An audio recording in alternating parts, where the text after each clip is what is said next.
see you.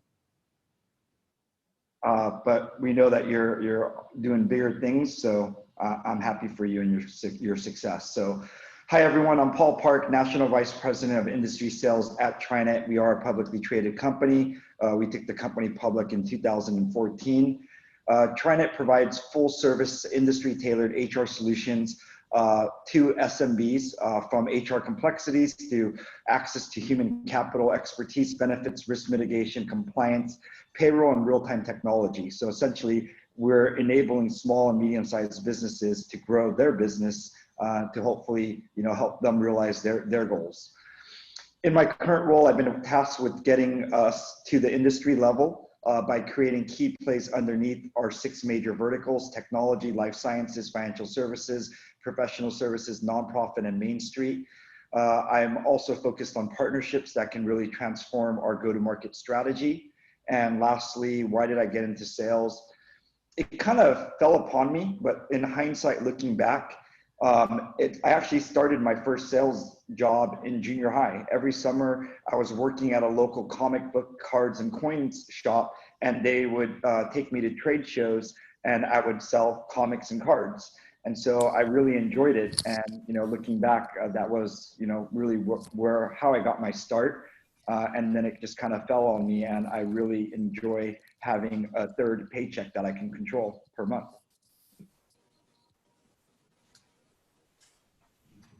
Awesome, thanks for sharing. I know you were also a professional gamer at one point, right?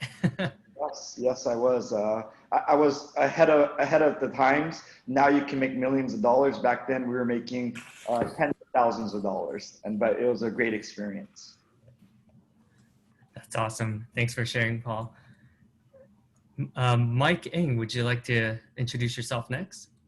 Yeah, sure. Paul, I may have purchased some of those cards from you back in the day, so who knows? But I think so. Hi everyone. I'm Mike Ng. I'm the CRO at Digital Turbine. We're a public company as well, maybe on the smaller cap side.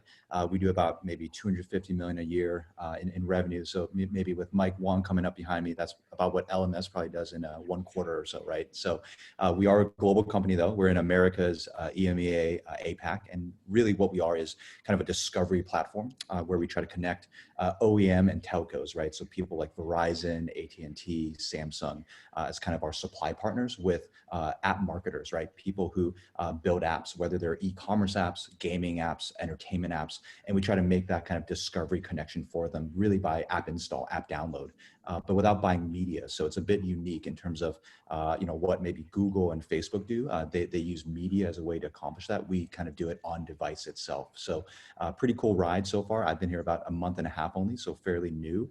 And within kind of my kind of remit, it's everything from sales to account management to operations, yield management, and of course, technical account management. So anything within kind of the revenue producing functions, as well as marketing. So that's me. Well, I appreciate you making the time. I'm sure you have a lot on your plate, being so new in the role. So I appreciate I know that Mike often calls you the Kobe Bryant of tech sales. So I'm excited to hear what that means exactly. I think Mike Ng is actually bringing a rare humility to the panel tonight, considering he has, I think, tripled the market capitalization of Digital Turbine in about 6 weeks. So quite an impressive feat. But hello, everybody. Know most of you. Mike Wong, LMS Director, oversee 3 of our more high potential verticals: financial services, insurance, and healthcare. It's an honor to share a virtual stage with Paul and Mike. In terms of how I got into sales, unlike Paul, I was not a born salesperson and started out in corporate finance and got into product marketing. And salespeople would bring me on calls. This is when I got to Yahoo in about 2005. And after the meeting, the salespeople would always say, "Hey, man, you talk too much. Like you're kind of hogging the microphone." And somebody said to me, I think if you want to consistently do that, you have to move into sales. So I said, "Oh, I had never thought of that." But that was definitely foreshadowing of how I've typically interacted. It was a great piece of advice I got. And then also at the same time, a really, really powerful business mentor of mine said, hey, you really want to get into people leadership, and the kind of the cleanest path to do that would be through direct sales. So that was the start of my direct sales journey, 15 years ago. So here we are.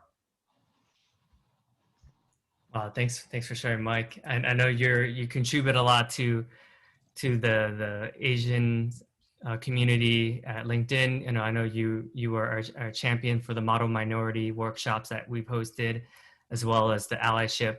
So we appreciate all of your contributions. Thank you. On the topic of leadership, what are some leadership traits that you see in great leaders from your experience so far? Yeah, you want me to go first there, Davidson? Do you want me to take that one? Yep. Yeah, you can go first, Mike Wong. Yeah, and I think it's a really interesting question, because I think on the one hand, leaders who can do the work on the ground, I think, have kind of very, very rare credibility.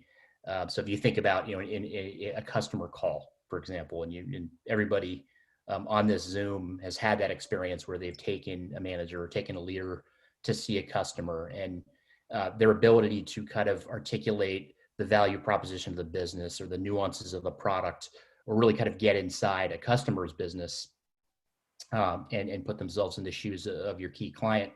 I think that's really powerful leadership trait. On the other hand, and of course, as we were treated for, over a decade with Jeff Weiner, that gravitas, that kind of really rare presence, the ability to kind of speak strategy so naturally, and to lead, really, really big organizations into big opportunities is also powerful. So I guess I would kind of frame it as, people who are very accessible and can kind of do the work, if you will, but at the same time can also transcend all of it at a very high level. Yeah, and I think I would add to that too, kind of like what Mike was saying. I guess for me, what I've seen is kind of, asking why, right? And whether that's, explicitly or even just internally to yourself, understanding the why, as you bring your manager or kind of leadership to a meeting, and even behind closed doors, why are they doing this? Why are they writing this in an email a certain way? Why are they sequencing, the conversation with a client in a certain way, right? So I think getting into kind of the head of that, and I think really, as an IC, you kind of start building all these different case studies or use cases with all the different people you've worked with, and you can try to amalgamate that into something that you have your own voice into, right? And I think that's something that you become a unique leader in that sense, but it's really through all the different shared experiences that you've, kind of had along the way as an IC. And maybe even just in terms of, I think for me as well, kind of also realizing or demystifying that some of these people that you look up to as you're working for them as ICs are also just regular, normal people, right? Mike brings up Jeff Weiner, the man, the myth, the legend. But at the end of the day, he might have a couple of different experiences that maybe we don't have yet, but there's nothing kind of magical about some of these folks, right? And so realizing that you yourself can also kind of become that, but you don't see it because it's in yourself as you're going through that.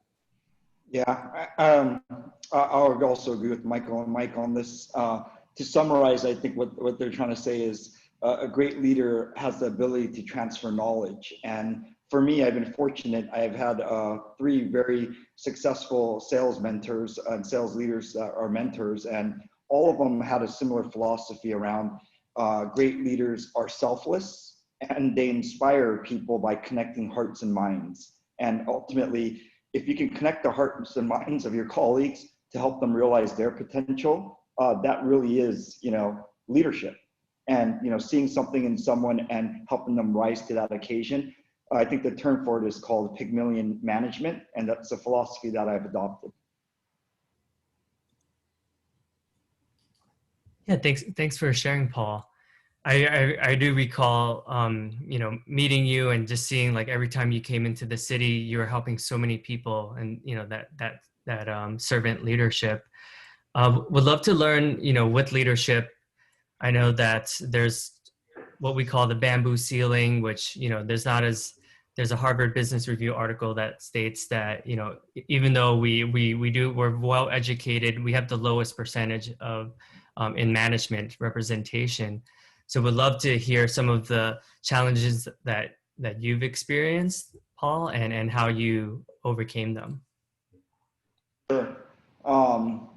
You know, like I said, I think I've been very fortunate that I've had really good sales leaders that were mentors that saw something in me that propped me up and helped me advance my career. But you know, before trying to, you know, one of my early gigs, I would say, you know, I've experienced some of that, and a lot of it wasn't necessarily around race, but I think what I experienced was more around just ageism. And, you know, is Paul ready? Is he too young? And, you know, things like that. And I was fortunate to have, you know, people that still championed me. And I remember my VP at that time, he made a decision and said, no, Paul's the guy to lead this new initiative going after small, medium-sized businesses. And they promoted me. And sure enough, I was fortunate. I had an amazing team, but we were #1 nationally for 30 months in a row. Yeah, and I think from my side, kind of a you know, sort of funny experience, only because it kind of ended up decent, I guess, was, you know, so I used to be the CEO of a small startup, manage.com.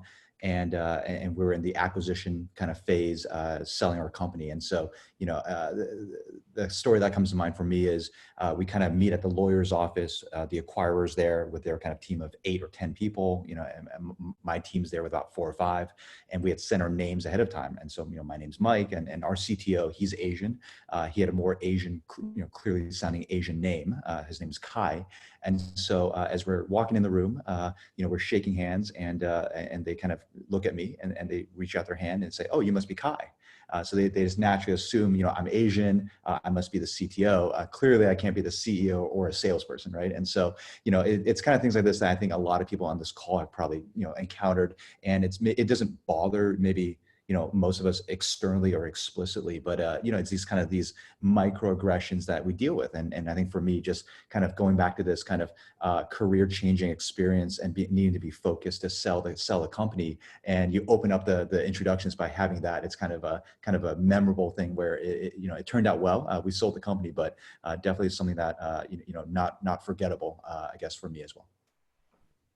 Yeah, plus one to Mike. Have had so many of those experiences with microaggressions, stakes maybe a little bit less than selling a company, but and you know, it's so interesting. And I think I shared this with members of LEA a few weeks ago. But when I first got into sales, I had an account ask me off their business without even ever meeting me. They just saw my last name, and they used very, very thinly veiled what race experts would refer to as dog whistling. They made comments such as, we're not sure that's the type of individual who will understand our culture, who will really understand our business. We do a lot of business in Texas. We're not sure that individual is the right fit.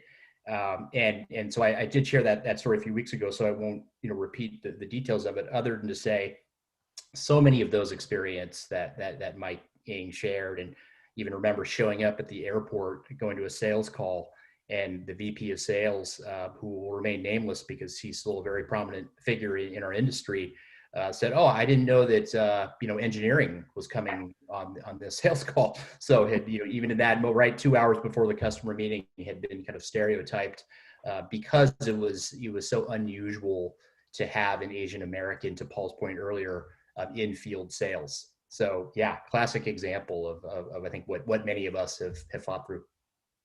But Davidson, if I can just jump in, I've actually seen it to come, you know, people use it to our advantage as well too. For example, I was on a sales call and the team reached out because the CFO is of Korean descent, and they asked me if, you know, I can talk to him. And sure enough, I jumped on a call, you know, did my thing, you know, told them next time, you know, if I'm in Orange County, I would love to go to Korean barbecue, and we closed the deal. Yeah, it definitely sometimes plays to our advantage in maybe positive stereotypes, right? So, you know, invariably in a sales meeting, you know, people look at me when we pull up Excel and we start talking about numbers, right? And so, you know, whether I'm good at it or not, right? And it does work out every now and then, for sure. Yeah, that's a good point. I do notice a common theme when we had the last Asian in Sales panel event. All the managers were able to spin what some maybe interpret as microaggressions and be able to spin it positively and empower that, right? So, you know, there's been plenty of times where I've reached out to a client and I was like, why did you take the meeting with me? They're like, honestly, I saw that you're Asian and I'm just trying to help a brother out, you know? And I was like, oh, okay, cool. So yeah, to your point, like it does help sometimes. And, I wanted to ask you, Paul, I know you're really great with this. Like what I remember is like, you're really good at leveraging like your Korean networks and like the Asian ecosystems. Like, I feel like, you know, every private equity, every VC in the Bay Area and beyond. Yeah, so I have to figure out a way to differentiate myself. And so what I did when I was living in LA, now I relocated to San Francisco, so I've been in the Bay for the last 3.5 years, was I started organizing monthly and quarterly exclusive curated events, inviting Asian American thought leaders in tech. So whether you're a VC, whether you're an entrepreneur or service provider, or just like-minded individuals. And so I started organizing these events, and some were like dinners, the sushi dinner, some of them were Korean barbecue, some of them were at somebody's office. And through these events, I was able to exponentially expand my ecosystem while providing value through meaningful connections so that we can all help each other succeed. You know, the term like, how do you rise all ships? And so a lot of them now are good friends, which is very rewarding personally. And I would say, don't be afraid to start something small, whether it's just, you know, 2 or 3 people, and grow it at your own pace. And if you're not comfortable organizing your own events, then you can always find Asian American business associations to attend and network as well. Thanks for sharing. Yeah, that's a huge takeaway. I think when you're just adding value and you're creating win-wins all the time, you know, of course you're going to be top of mind. You're going to be a trusted advisor. People are going to naturally reach out to you because they know that you're the go-to person. That's definitely something that I've learned from you, and I continue to, as I see, you know, you're always impacting, you're always being of service to everyone around you. Thank you, Paul. Appreciate that. And Mike Wong, I know you come from a product marketing background. Would love to learn why, you know, how that's helped you in your role as a sales leader.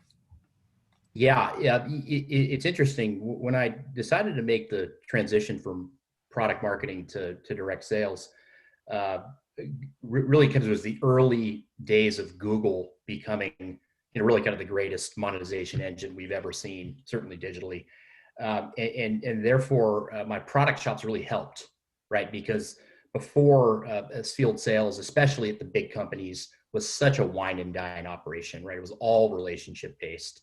And then you basically let the account managers describe the product and go into the features. But all of a sudden the game changed, got more complicated. And so I was really able to kind of use both my understanding of product and my understanding of the ecosystem, kind of the competitive set and what other platforms were doing at the time, in a way that a lot of the field salespeople at Yahoo had not been trained to do. So it was kind of a much different type of salesperson right out of the gate. And I know, you know, here at LinkedIn, and I imagine at the organizations that Mike and Paul represent, you know, we do use that term, you know, kind of consultative and trusted advisor a lot, but there actually weren't too many of those back in the old display days. And so I really tried to be one of those. So there was kind of this natural pivot from working on marketing strategy to being a salesperson. And that's kind of still how I see the world. And you know, we do a lot of work on account strategy. We do a lot of work with Eng, with product here in terms of kind of prioritizing what they're building and what they're shipping. And I always kind of go back to, you know, my roots as a product marketer, and it's helped a ton. So. Thanks for sharing. Yeah, and I know that, especially at LinkedIn, we're definitely a product company. So that's such a valuable thing in tech. And Mike, I know that you've transitioned from, you worked for really big companies, really fast growing companies, and now into a much smaller company than like a Twitter or Adobe. Would you share a little bit more about, you know, when to make that transition or why you did make that transition? Yeah, no, I mean, I think the best part about working at Twitter is that's where Mike Wong and I met. So I think that was the greatest value of working at a larger company at that point. But no, I mean, I think in terms of kind of the calculus between a startup or smaller company and a larger one, there are positives to both, right? At a larger company, it's kind of what I tell folks that I work with. It's more classically training you, right? Everything from how do you write an email, how do you use Salesforce, how do you manage a pipeline. How do you build a pitch deck, things like that, right? Where there's a lot more structure, a lot more resources kind of at your fingertips, and also a lot more, I think, brand name recognition, right, on your business card, right? People are a lot more, likely to respond to me, whether they're, Asian or not, when I had Twitter on my card versus a no-name startup, right? And so those are some of the benefits and pros of, working at a larger, more well-known company. At a startup, it's you get to accelerate, I think, your experience, right? It's kind of like a hands-on MBA. So for those of you who don't have an MBA yet, save yourself the 150 grand. And, if you go to startup, you probably get some of that feel in terms of, the ups and downs and kind of how do you make rapid decisions. It's kind of a year-long case study for that year you're there minimum. So I think that's kind of what you get from a startup. And so I think really kind of where I'm at now, I always recommend, I think people should try both. Right. And I think even at Digital Turbine, when I was interviewing for this role, which, by the way, now that I'm internal, all the other candidates were not Asian, shockingly, or not shockingly. Right. And so now that I'm internal, I've kind of looked at, who they interviewed, and, what they liked about me was the kind of blend of, larger company and smaller company.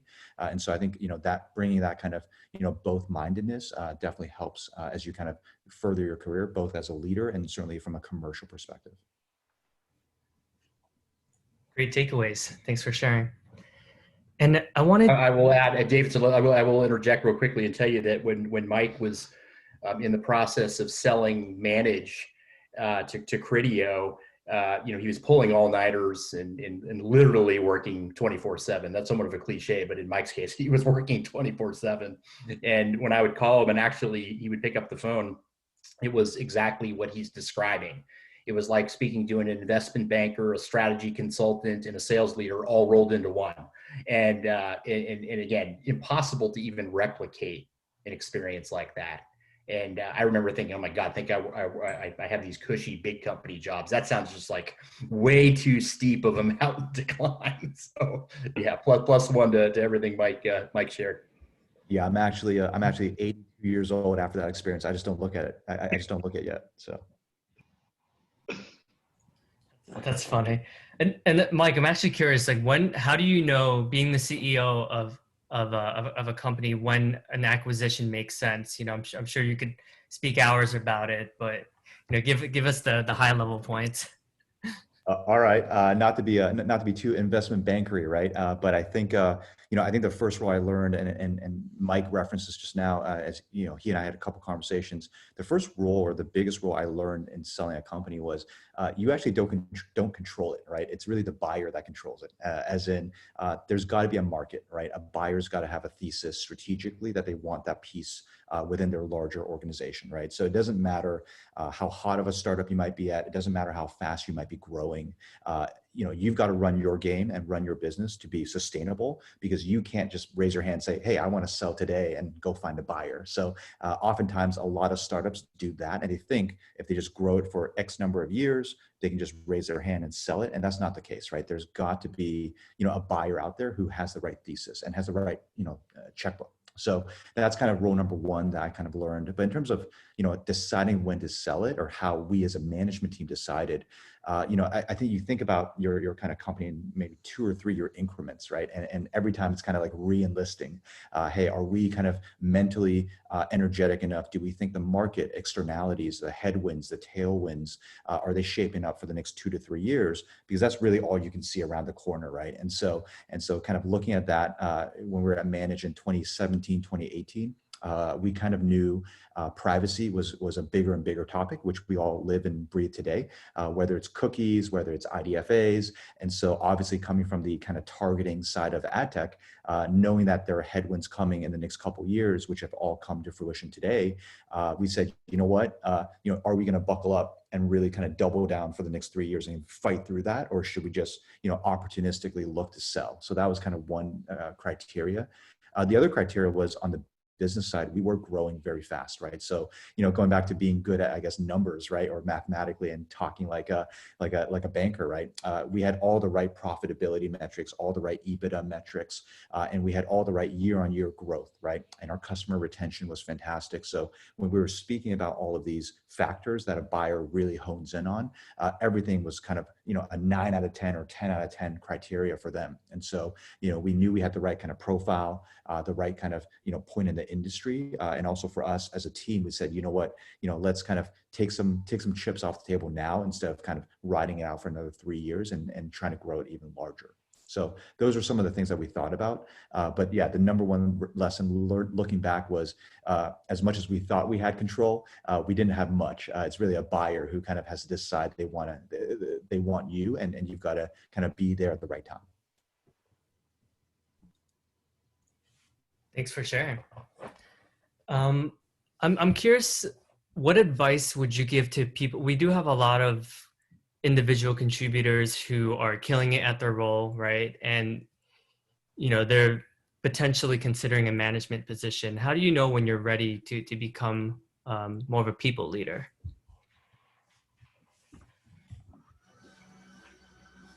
Want to let Paul take that one first? Sure. So, I get asked this question a lot as we have top performing reps that are curious about getting into leadership. And what I tell them is, one, you got to do it for the right reasons. You got to do it because you're passionate about it. It gets you up in the morning. You like helping others succeed. Don't do it because if you think you're going to make more money or because you want a fancy title. I remember from going from a top performing rep, transitioning into a top performing manager, I was still making substantially less. And I was top 5 in both of those categories. So what motivated me was I was excited to get into the office to help our new hires be successful. And that's what got me up in the morning. That's what got me energized. And quite frankly, that's what I enjoyed. And so what I did was I would take them, I'd coach them and take them along to these networking events or these exclusive events that I'm hosting. And I would help them build their own ecosystem as a way to build trust. But then I was also trying to provide knowledge transfer so that they can be successful on their own. And so it just all worked out that and eventually, there was an opening and I was, the natural fit because I already assumed that leadership role with the team and I was already helping to coach and mentor these individuals. So I would say, just to summarize it, is you got to do it for the right reasons and it's got to be something that you're passionate about. And if you're passionate about it, then you're going to find that it's not just always about the dollars and cents. Yeah, huge plus one. Almost nothing to add to what Paul just articulated. And I think we have a mantra in my organization here in LMS, which is kind of, we, not me, right? And I think the people that can go kind of beyond just those words and actually operate that way, they stand out. And then when we have one-on-ones or we have career conversations and they say, hey, I really want to manage my own team, there is kind of a body of work that I can see. Did they stay late one night and help somebody with a pitch deck, right? Have they taken the time to mentor people that have switched into field sales? So there are all these little things that I can kind of tell that when people are going beyond just checking the box. And that is often, those are kind of the clear signals to me that they're ready for something like people management. Yeah, and I think maybe not a counterpoint to that, but I think maybe the reason why Mike Wong might call me the Kobe Bryant is maybe I didn't like passing the ball, right? So I think the other piece here is for me at least, it was maybe a little more bumpy for me transitioning from IC to management in terms of I think I was a pretty strong IC, but maybe one of those ICs where they do it all themselves, right? And so I think my transition to management was maybe not as smooth or not as natural, as a little rockier because I had those tendencies to maybe want the ball or hold the ball too long. And so I think through a lot of years of mistakes and experiences and also good coaching, right, have hopefully become a little better in terms of kind of that leadership and that management. But in terms of what I look for today on my teams, I actually do have a soft part of my heart for kind of the really strong ICs who I see that potential. And hey, if you can mold them and coach them into becoming kind of these more well-rounded leaders, that's always kind of what I like to look for in terms of, people on my teams that, could become sales leaders as well. just strong ICs, where even if they don't have that maybe gravitas that, Mike has, if you can coach it into them, it gets better and better. And then they've got the content as well. So for the record, the comparison to the late, great Kobe Bryant, rest in power, had nothing to do with his tendency to take 42 shots in his inefficient game. And it had everything to do with his incredible will to win. The famous quote he had was just, he can't remember all the wins, but he remembers every single loss.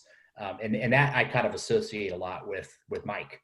Everywhere he's been, and including a place like Twitter, where the conditions at the time, from a product and organization standpoint, were not there to win. And most people just kind of sat back and said, all right, we'll win some, we lose some. And he just wanted to win all the time. And that's when I kind of knew it was probably the wrong place for him at that time.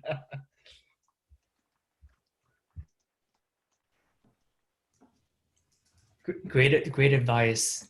I'm also curious, what are some common roadblocks or common things that you see amongst really strong ICs that, during the coaching process, as they become first-time managers, what do you commonly see, and what advice are you usually giving them? I'll jump in on this one. So a common thing that I see is if you're a very strong IC, you usually have a very strong point of view or a process or a way that you've been successful in the way you want to do things, and not everyone is you. And so you have to understand where people are in their journey, what their skill sets are, and how to get the most out of them. But someone may not do things exactly the way you do it, but may still end up with similar or same results. And you have to recognize, and I see a lot of new leaders getting very frustrated because they're in their mind, it's so easy. It's like, well, I don't get why so-and-so is not doing this. This is how I would do it. And then literally, I've even seen people say, here's a templated email, copy and paste and send it. It's like, but we have to enable and empower people, right? And that's part of this whole diversity thing. People have unique ideas and thoughts, and we can maybe even get more out of them. And so recognizing that is a very powerful thing. And I think from a big company perspective, having again been through the circuit of big Silicon Valley companies, people are astonished at how little sales leaders sell, right? And if you took a look at my calendar, you might say, Wong, where are all the customer meetings? And the sad reality is, right now there aren't nearly enough. There's so many meetings with finance and with HR and with operations and with product, because we're trying to create the conditions for ICs to sell more. But I would love to rip 1/3 of those out and replace them with great customer calls. And that's actually something that my leadership team and I are trying to do for Q2. And because it does astonish people who think, oh, I want to be a sales leader. How it's almost like a misnomer. It shouldn't even be called sales management. It should be called something completely different. I would +1 that. My most exciting weeks are when I get 1 or 2 customer meetings, because I feel like I'm back out in the field again, and I feel like the blood is pumping again. So I do miss that in terms of IC into kind of management, and maybe just to echo what Paul and Mike said as well. It's also I think a lot of sales is not just the rinse and repeat, right? It's not just taking the script and just trotting it out there and expecting the same result, right? There's a lot of feel to it as well, right? And so, I think maybe the biggest thing that I coach, ICs who become managers for me on is, they're good at both, but they don't think about it as both. They just think they're concretely kind of operationally good at it, right? And so it's how do you coach the feeling of it as well, right? And kind of reading the body language, reading the room, where to a high performing IC, it's already natural, but as they're coaching other people where it's not as natural, that's kind of what I kind of focus on, which is also the mindset on how they're looking at their team, how they're coaching that. It's not just the, hey, we've got a font change on this slide and that's going to make or break the deal, right? It's not that. Yeah, Davidson, I love what Michael said in terms of just as a sales leader, you need to be in the field. That's where the truth is at. You need to be providing knowledge transfer. You need to be on deals. And quite frankly, I get surprised when I talk to some sales leaders and they're very proud of, I was on, 1 or 2 prospect or customer meetings for the week. And I'm thinking like, wow, the way I remember when I was a sales director in Los Angeles was I always left Tuesday, Wednesday, and Thursday. as my field days from start to finish. I'm in the field. If we don't have meetings, we're going out and meeting partners and we're trying to generate pipeline. And that's to me is what a definition of a good sales leader is.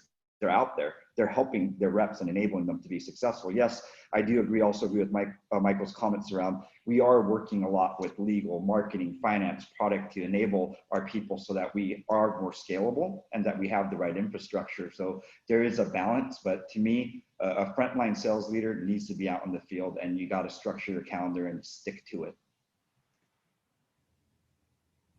I know time management is huge, right? Being a leader, I mean, obviously as an IC, but especially as a leader, right? So how do you go about structuring your day? I remember Paul, you saying you schedule a year out in advance, right? That definitely resonated with me.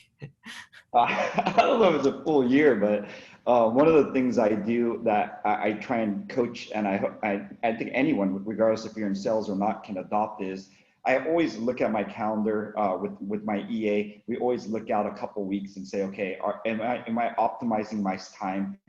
Is this urgent? Is it important? Is this not as important? Can I push it? Can someone else take the call? And then what I do is I do a look back. So every week I look back at the week and I look at my calendar and say, okay, did I stick with my game plan?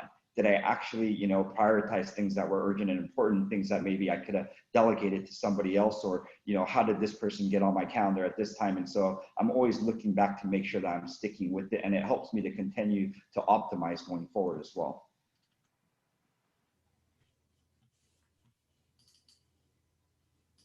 Yeah, that's right. I mean, urgent and important. That's exactly how I think about my own time management, right? And it's never one or the other in a given week or month. It's going to be both, but it's how do you prioritize and balance that? So nothing more to add. That's exactly how I think about it as well.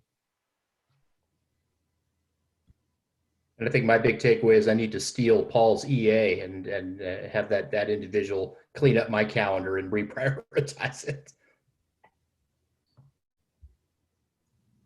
And Paul, I'm curious why you decided to start your own ERG at TriNet.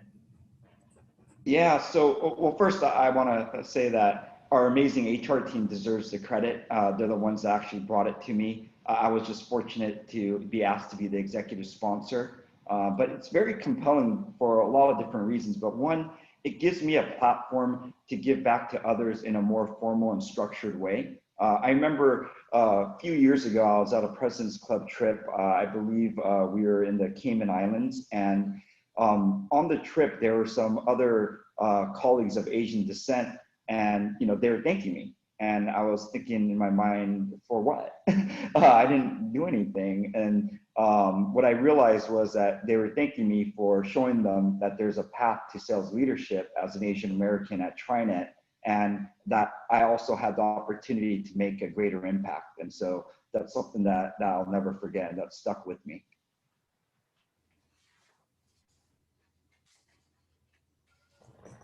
Yeah, I mean, even a year and change afterwards, like I still remember like meeting you and seeing your training and just thinking like, wow, like it's possible. Hallelujah. I remember just being so happy when I saw, like, I finally met an Asian leader.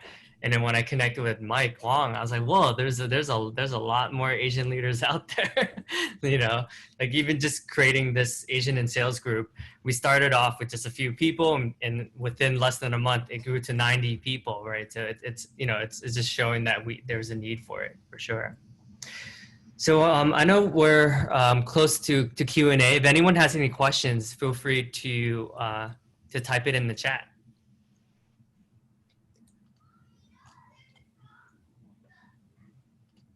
Does anyone have any, or do any of you have any last minute words or anything that you would like to share for aspiring Asian sales leaders? Yeah, I think something that Mike Ng said early on this evening when he talked about, and I'm paraphrasing, but I think it was in reaction to my Jeff Weiner example, this ability to kind of normalize everyone, that we're all humans, that none of us walk on water, is a really, really powerful lesson, I think, for everyone. And I think one compliment that I've been really kind of a lucky recipient of is my approach tends to be pretty consistent. It doesn't matter if Ryan's in the room or Steve Sordello's in the room, or Dan Shapiro's in the room or the CMO of my biggest clients in the room, I'm typically going to operate, I'm going to present the same way. And I think that has been something that I've been coached in and would love to pay forward to all of you, kind of a plus one to what Mike said 45 minutes ago, which is, everybody eats and breathes and sleeps, and regardless of their title and their stature and what they've achieved professionally, how much money they have in the bank. And so you can find that rhythm and that way to operate consistently. It's the winning formula over time. Well said. Well said.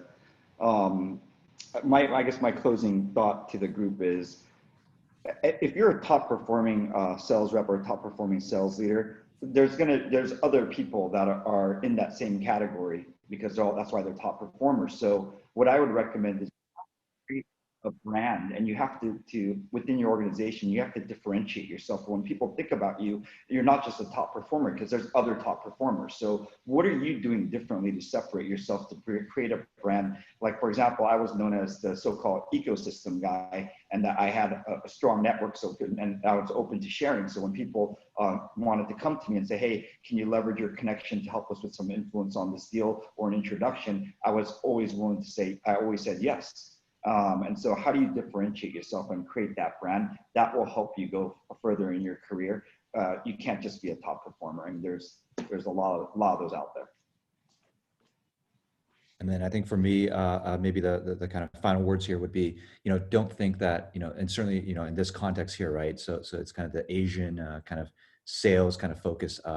For me, more so what I had to go through as well. But for anyone in this kind of group here, I would say, don't think you have to conform to what a stereotypical salesperson is, right? And we all know that, right? It's, extrovert, Wolf of Wall Street, pounding the phones, whatever that stereotype is, right?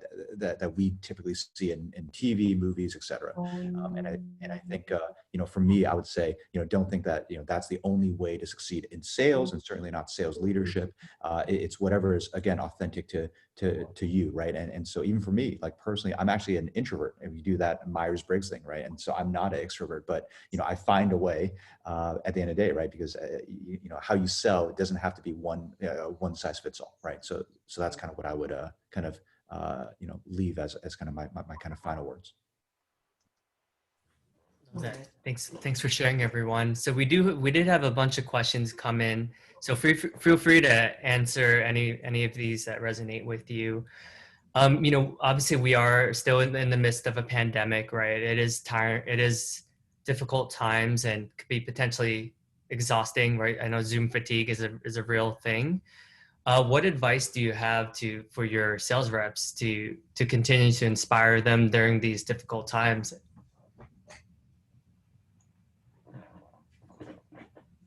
I think it's the little things. I opened every one-on-one, every staff meeting that I have, spending a good 10 minutes on the personal. How are you doing? How's your family doing? How your kids doing? Is there anything I can do to help? Take Thursday off and collect your breath. And so I think those things, I think, compound over the 5 months that we've all been in the middle of this horrible pandemic. I think it does engender great trust.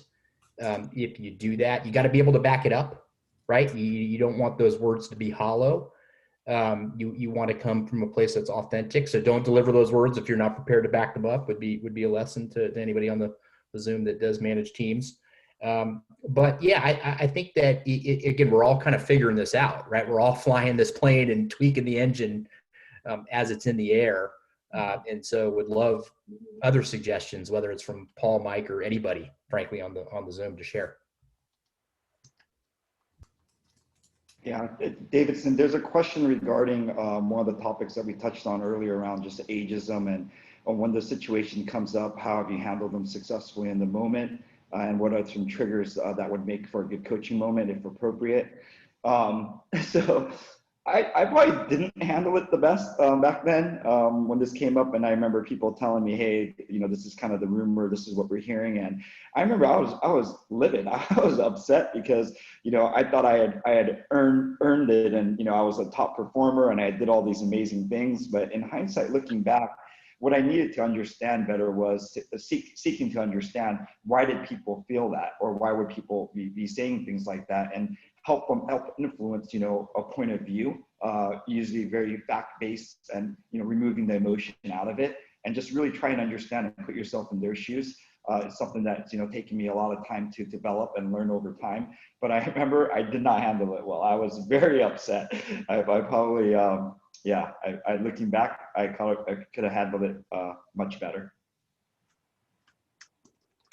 Yeah. I mean, I would echo that. I mean, even in my story, I think probably even during the pitch, I would microaggression back. I go, oh, it's not bad for a non-CTO or something, right? So I'd make little blurbs like that, which maybe not the most constructive, right? But one question here that just popped up as well was, hey, the stereotype of Asians is we keep our head down, and what are tips for kind of managing up, right? And so this one, as I was thinking about kind of this kind of panel, this did come across my mind as well, because I think earlier in my career, that's exactly what I did, right? Which is keep my head down. Hey, it's a meritocracy all the time. And so if I just keep doing excellent work, I'm going to keep getting promoted, certainly in a commercial kind of role capacity in sales.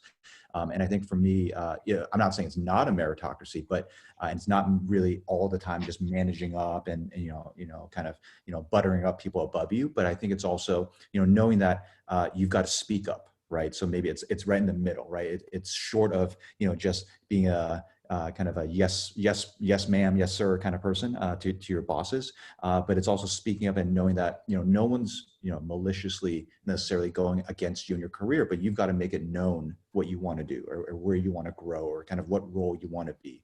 And whether, there's an open spot in the organization, I would always hope that my boss would say, oh, Mike, you're perfect for this, but that's not how it goes, right? No matter probably what ethnicity you are. And so I think, as Asians, it's kind of making sure that we raise our hand and say, look, I'd love to have a shot at this. What's it going to take? I think I'm qualified, yada, yada, yada. So I think that's something that I learned, but earlier in my career, definitely missed out on a lot of things by thinking that it was a pure meritocracy like school, and it's not.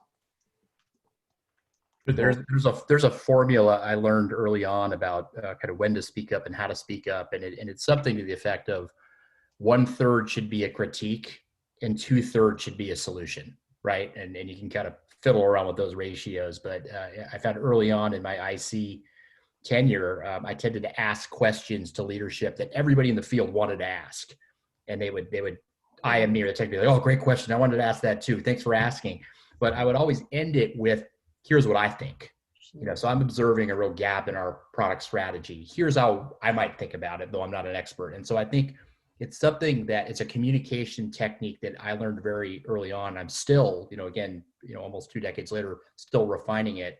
But it's a way, I think, especially in the kind of the school of thought that less is more, and that it's not the quantity of words, but the quality of them, to kind of think about delivering commentary or feedback in a really, really powerful way. Yeah, and I would just want to add, Davidson, like we all, especially if you get a platform where you get promoted and you are a sales leader, you have a platform now to create an impact change. So as I think about my organization going from 11 people to 400, I think about diversity. And so my direct reports and my team, I always think about not diversity of thought, whether it's age, whether it's color, whether it's ethnicity. So I want people that are going to bring diverse ideas and thoughts, and hopefully the best ones will rise to the top.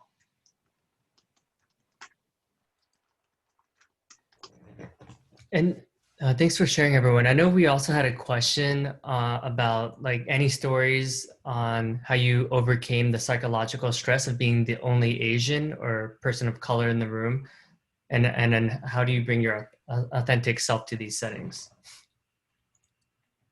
It's really hard and really exhausting, and it takes incredibly thick skin, but it also takes the really kind of a unique and trained ability to look inward.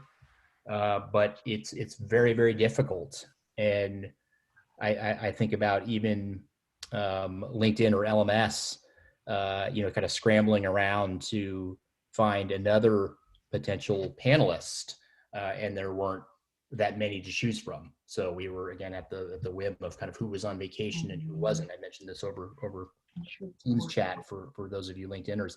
But so I think it is an ongoing challenge. And what I would encourage everybody to think about is don't beat yourself up.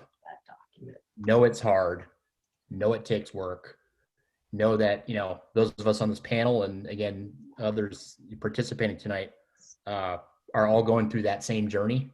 This is the scarcity journey, right? When you're in a kind of a underrepresented population in a function in a corporate world, it's a little scary.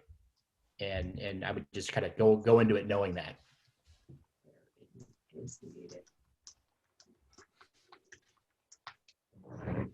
Thanks for sharing, Mike. We also have a question. So a stereotype that Asians have is that we keep our head down and we don't speak up. In the context of managing up, what are some ways to work on this? And how can we influence and encourage teammates who are less well spoken to embrace this as well? So one thing I've learned, Davidson, is that if I have a very strong point of view on a topic and if I want to try and influence a group, I like to have separate calls with certain individuals that I believe share maybe a similar thought ahead of the call. And then when we get on the call, they're helping to influence your point of view as well. And it's just so much more powerful than just you talking about it yourself. And so that's something that I've learned to do. And it's very effective, quite frankly. Writable.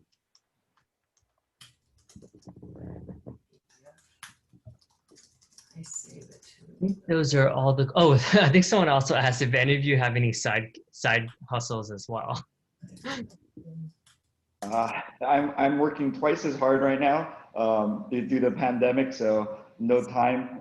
But I do try and find time just for mental and health wellness, and so just finding time for myself to self-reflect, read books, maybe watch a new show.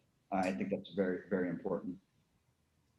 I gotta give a plug for Mike Wong and I. The only side hustle I got is my daily text with Mike about stock market tips here. So that's my side hustle. Although I don't have enough time for that either. But for me the closest thing is just look at the crazy stock market and think about how much money I'm not making on buying Teslas.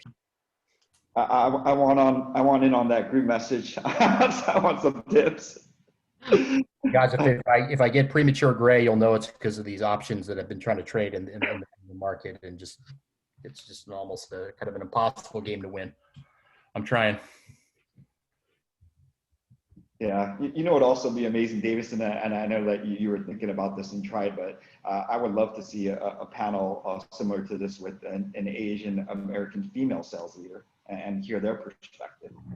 We tried our hardest, and we had a few great ones. That two were on PTO, one is on personal leave. So from a LinkedIn perspective, I'm sure there's great ones externally that we need to find for the next panel. Yeah. So actually, that's a good, Sam, you want to pull up that slide? So we are having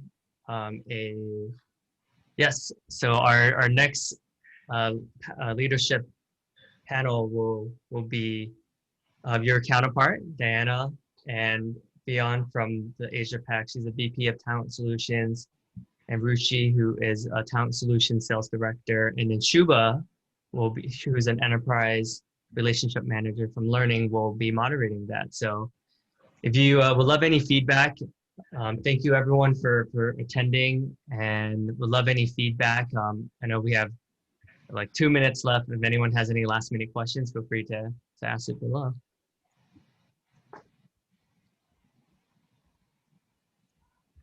Mike and I will definitely start that blog for you guys. Don't worry about it. Yeah, no, this has been great. Thank you again, Davidson, for including me. I had a lot of fun, and it's great meeting you, Michael and Mike, and let's stay in touch. Same, Paul. Thanks, and it's been very, very special. Thanks to Paul and Mike for jumping on here, and I think you have tremendous words of wisdom. Your experiences speak for themselves, and we're excited to have you. Yeah, no, feel free to, anyone here, if you guys are interested, feel free to reach out. Happy to help, like what Mike Wong said too, right? So whatever I can do to pay it forward as well. So reach out, connect on LinkedIn, certainly, and just let me know. Happy to help. Yeah, same. Awesome. Well, everyone enjoy the rest of their day. And thank you, everyone. I really appreciate your contributions. So many awesome takeaways. And it's it's it's interesting to see us, have fun and kind of laugh about some of these stories, right? I mean, I think that's sometimes like you have to, right? Like not take yourself too seriously and just be able to grow from some of these, potential challenges and roadblocks. So, yeah, really appreciate everyone's contributions. Thanks a lot, guys. Thanks, everybody. Thanks, Davidson. Right.